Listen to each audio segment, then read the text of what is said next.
Today I'm going to be looking at Hammer's 36 Hours, directed by Montgomery Tully, released in a limited collector's edition 4K UHD and Blu-ray set. And this is the kind of thing that I love seeing coming from Hammer. It's not a gothic horror, it's not a monster movie, there's no vampires or mummies or mad scientists. This is Hammer before the gothic explosion. It's lean, economical, black and white crime thriller with a ticking clock motif all the way through it, as a desperate man is on the run, and enough post-war London atmosphere to make it feel like a really interesting British noir discovery. See to it you're back on the airfield in time, otherwise I'll have to leave without you. And you'll be in trouble, real trouble. I know. Dan Duryea plays Bill Rogers, an American pilot who comes to London to see his wife. He's been away for almost a year. The marriage is in trouble, and when he arrives, he quickly finds out that he's in the middle of a nightmare. His wife has just been murdered while he's been in the room. He's framed for it, and suddenly he realises that he's got 36 hours to find the murderer, clear his name, and get back out the country before he is court-martialed by his government. You've got a man in an unfamiliar city, the police closing in, a murder he didn't commit, and a deadline hanging over every decision. And the film doesn't waste much time in getting moving.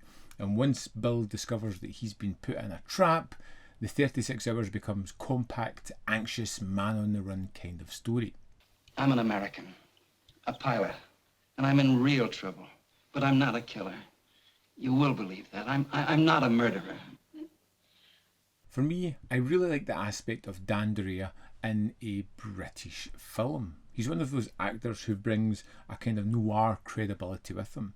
He was so good at playing these sleazy, slippery, morally comprised men in the films like Scarlet Street, Crisscross, or Too Late for Tears. So what's interesting here is that 36 Hours uses Dan Duryea in a slightly different way.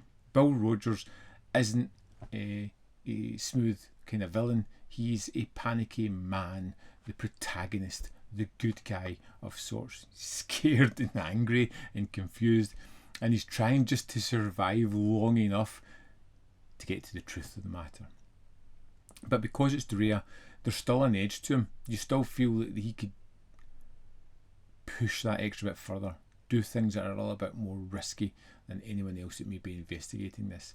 You don't get a clean, square-jawed hero. You get someone who feels battered, irritated, and capable of making bad choices. And it suits the film perfectly.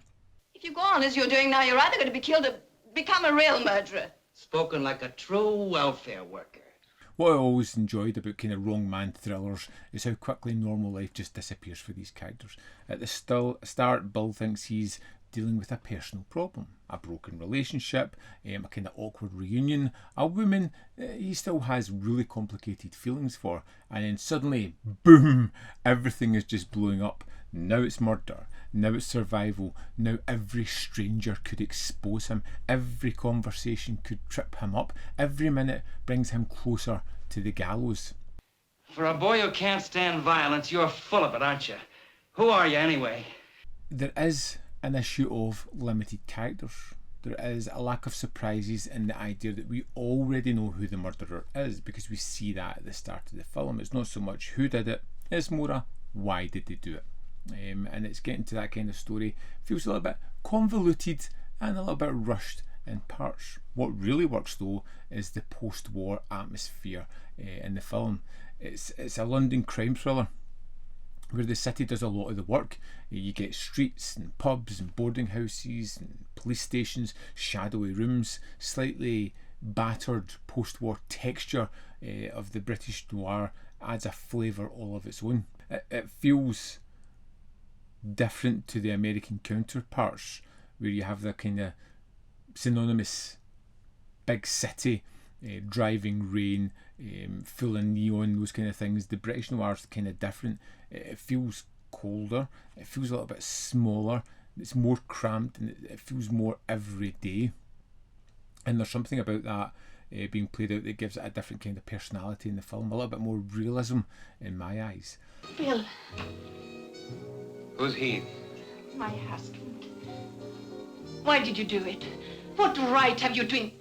And the film is most definitely a noir. It has all the elements. Bill is isolated immediately. He doesn't understand the world that he is moving through. He doesn't know who to trust, and because he's an American in London, there is a slight outsider quality to him that kind of helps the story. It has the classic noir ingredients, you know, a dead woman, a man on the run, a frame up, a city full of suspicion, and a past that keeps threatening to catch up with the present. Now, it may not be as dark or as complex as some other noirs, but it really does scratch that itch if it's something that you are after. I mean, what worked best for me was the fact that this is efficient. It just moves super quickly. It's not a bloated thriller at all. It gets in, it sets up the film, the problem, puts Bill under pressure, and just lets everything keep moving after that. The fact that there's a ticking time on his stay here in Britain. There's no need for endless exposition. We know what he needs to do, and we know what happens if that fails, and we know the clock is set against him. So that really set up is wonderfully well done, but there's aspects that don't work as well. It's kind of modest. It is familiar. Some of the supporting casts are very thin. That's due to the writing rather than the performance. And the mystery, like I've already mentioned, it really isn't that surprising because we know what's happening. And if you've seen a lot of wrong man thrillers, you're very much ahead of the film at certain points as well. But it doesn't mean it's not enjoyable. It's just one of the films where the pleasure is in the shape of it rather than the surprises that it's supposed to deliver. It's a Hammer film. There's some great extras on the disc. Let's dive in and have a look. Here we are in the disc for 36 hours, where we have the film and a commentary with Kim Newman and Barry Forshaw. We have Terror Street, the Americanized version of 36 hours, which is a little bit shorter than the British version. It comes with a commentary with Toby Rowan and Heath Holland. Then we have 36 hour trailer elements and the 36 hours UK censor card and the Terror Street trailer. United Kingdom of Noir runs for 38 minutes 10 seconds, and you have Joe Botting, Vic Pratt explore the world of Brit Noir, its significance and how it connects to other different genres of the era. Then we have Shadows Across the Atlantic, which is 16 minutes 36 seconds, where we have Maxim Jakubowski talking about Steve Fisher, the writer, about his post-war influence and crime fiction in British cinema and some of the books that he wrote as well. Then we have Black and White, where we have Chris Alexander talking about the career of Dan Duryea. 36 hours on Terror Street is where we have Sergio Angelini talking again about Steve Fisher's work and how 36 hours is a very separate entity from a lot of other Hammer's crime thrillers. Then my personal favourite, I love these things, we have Suspense, The Man Who Couldn't Lose, which runs for 23 minutes 24 seconds, and Suspense Remember Me, which is 29 minutes 35 seconds. These are radio plays starring Dan Duryea. I absolutely love these things. They are something that's lost, I think, in the world these days, and are absolutely essential. Also included in this great package is a 120 page booklet featuring new articles and essays and deep dives on stars and just another wonderful read, and that's the extras for 36 hours. So there we have it. 36 Hours is another fascinating release from Hammer, not because it's one of their biggest titles, because it's one that fits into the studio's history and it's one that I hadn't heard of before. And the fact that it's a noir really does help it.